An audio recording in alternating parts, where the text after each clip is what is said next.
How to download your Canva uploads and designs easy and fast. Hello guys, so in today's video all what you have to do is simple. Go to canva.com, log into your account and click on your profile picture here in the top corner. Click on account settings.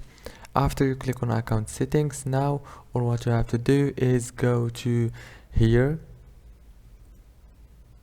click on login and security, and go down, click on request to download, click on it like this again, and now as you can see I just sent the request to download my uploads and designs. And if you want to cancel the request, click cancel right here. Don't forget to like and subscribe, and thank you so much for watching this video until the end. See you later.